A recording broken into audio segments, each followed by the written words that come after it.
prematurely. Our guest host has some thoughts on that and a lot of other things. Congressman Eric Cantor of Virginia is the minority whip, as we just learned from Joe. It's good to have you here for the next hour as well. Do you get the sense that all the talk about a strong dollar is starting to ring a little hollow, especially as we see other countries start to take some steps of their own to make sure this doesn't go too far down? I don't think there's any question, Carl, that we have heard it over and again, and it's lip service being paid to something that is extremely important.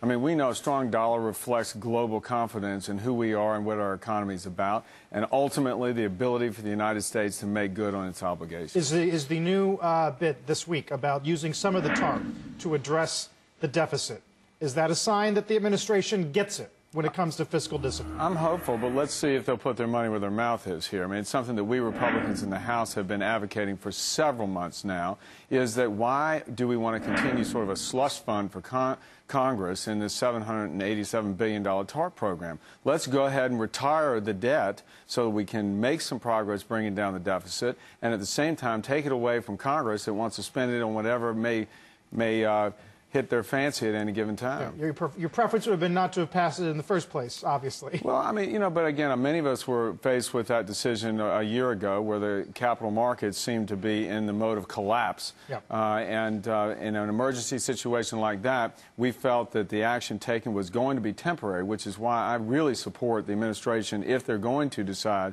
to pay down the deficit, to go ahead and do it. All right, we're going to talk a little bit later about the Dodd proposal that came out yesterday or the night before. For the time being, we'll go back to Columbia University, where Becky